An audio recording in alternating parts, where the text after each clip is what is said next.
चलिए स्टार्ट करते हैं हमारा नया टॉपिक जिसका नाम है सेट्स समुच्चय। ओके, हिंदी वालों के लिए तो सेट्स हम समझते हैं क्या है।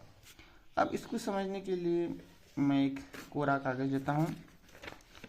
ये हमने कोरा कागज, अब देखो हाँ, इमेजिन करो कि तुम या तुम्हारा फ्रेंड सर्कल कहीं भी, चलो मान लेते हैं कि जो तुम्हारा जो फ्रेंड का सर्कल्स है, इसको मैं एफसी कहूँगा, फुटबॉल क्लब में समझना। तो एफसी जो तुम्हारा फ्रेंड सर्किल है, ठीक है, उसमें मान लो 10 लोग हैं, ठीक है, मान लेते हैं तुम्हारे 10 लोग हैं, तुम कहीं घूमने जा रहे हो। तो मैं कहूँगा एफसी, जिसमें कहूँगा तुम्हारे 10 लोग हैं, 1 2 नंबर 3 से लेके 10 तक। मान लो उसके नाम ABC से लेके जो भी है, मान लेते हैं कि जे तक जाता है, ठीक है।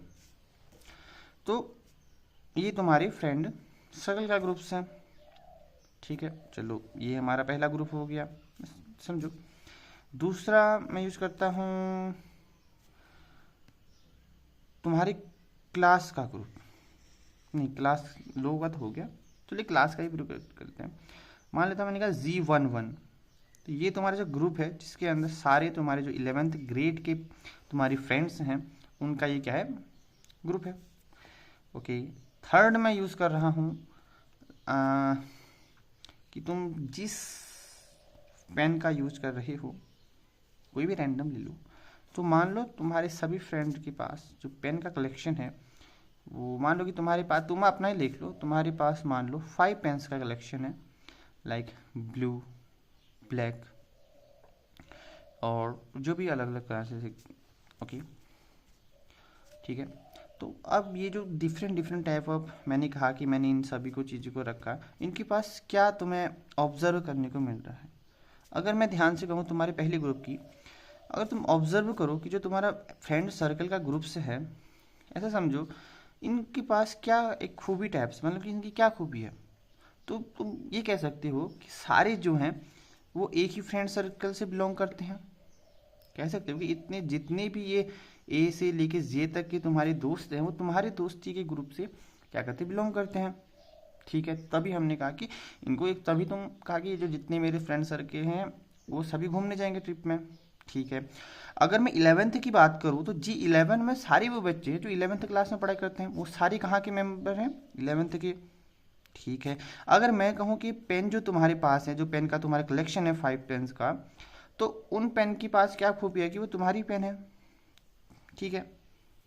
तो ओवरऑल मेरे कहने का मतलब क्या है कि इन सारे केस जब हमने देखे, ठीक है, तो इन केस में हमने क्या किया, हमने उन ग्रुप्स को बनाया जिनके पास सेम टाइप ऑफ कुछ ना कुछ कंडीशन थी कि हाँ यार कि हम उनको ही ग्रुप्स में लेंगे जिनके पास ये ग्रुप कंडीशन को फॉलो करते होंगे। हम उन्हीं क्लास के बच्चों को लेंगे जो 11th में पढ़ते होंगे उस ग्रुप में। हम उसी पेन को लेंगे जो मेरे पास मेरी पेन होगी, जो ब्लू पेन, जो भी मेरी इंटरेस्टिंग पेन होगी, ठीक है।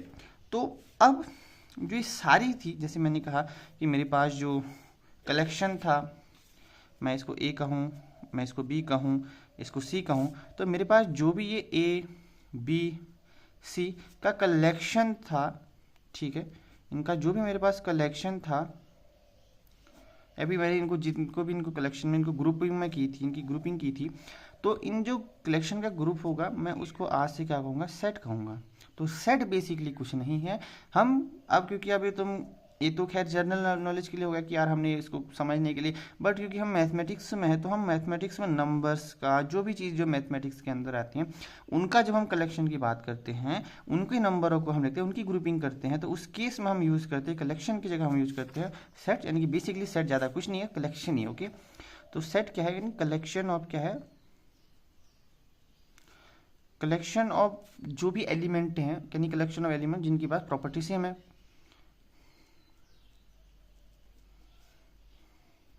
whose properties are same, are same। तो ये जो कहलाएंगी, क्या कहलाएंगी, सेट्स कहलाएंगे। मतलब अब जब भी मैं सेम प्रॉपर्टी वाले ग्रुप्स को, मैथमेटिक्स की बात करूँ तो मैथमेटिक्स की बात करूंगा, नंबर कुछ भी हो, तो जब भी मैं उनको एक साथ लूँगा तो मैं क्या एक टर्मिनोलॉजी यूज करूंगा, सेट को, ऐसे मान लो जो बात है। तो ठीक है, यानी कि जब हमें एक साथ सभी को रखना, यानी कि उन एलिमेंट को रखना जिनके पास समान क्या है, उनके पास प्रॉपर्टीज़ हैं। ठीक हो गया।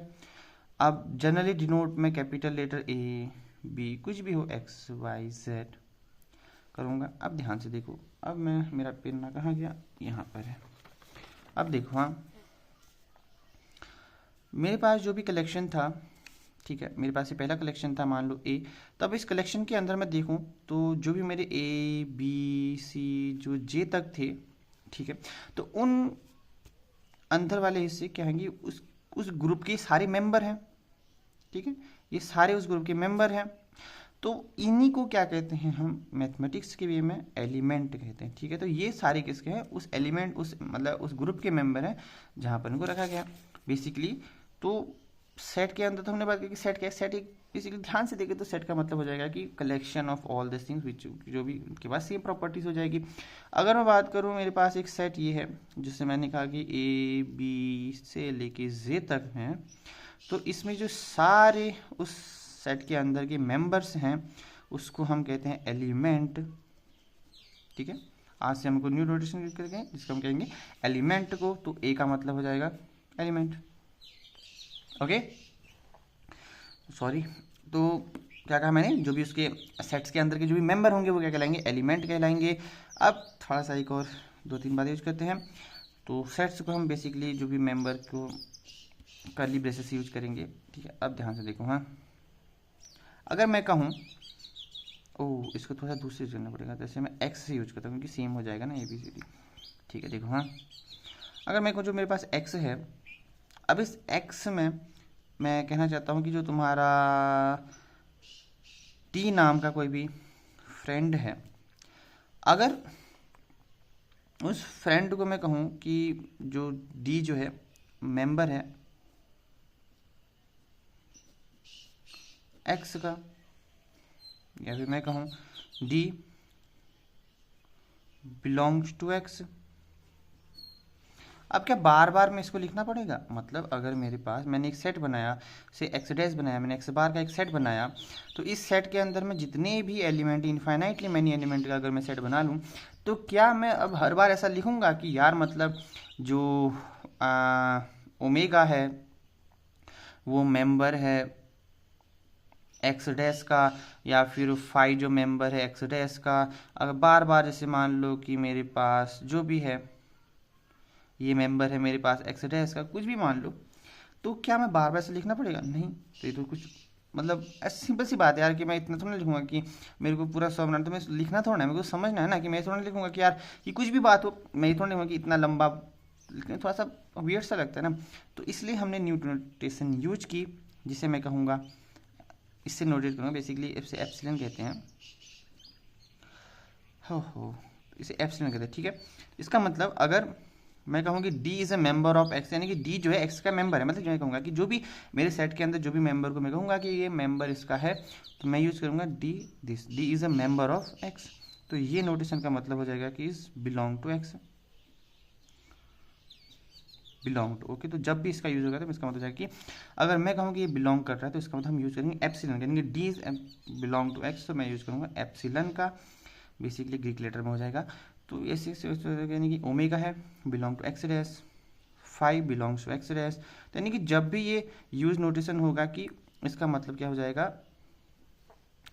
कि ये जो हिस्सा है यानी ओमेगा या डी की जो भी बात करूँ, ये बिलोंग करता है एक्स में, यानी कि जो भी उस सेट का जो भी सेट है, तो जब भी मैं कहूँगी इसका मेंबर है तो मैं यूज करूँगा एप्सिलॉन का। ओके, सो आई होप आपको समझ में आया होगा, क्योंकि वीडियो भी बहुत लंबी बन गई है। अब अगली वीडियो में हम इससे आगे बढ़ेंगे, जहाँ पर हम और आगे चीज़ों को पढ़ेंगे, क्या क्या रोस्टर फॉर्म, जो भी साइड बिल्डिंग फॉर्म। तो मिलते हैं, तब तक के लिए आए, अगर आपको अच्छा लगे तो लाइक से सब्सक्राइब करें, और तब तक के लिए बाय बाय।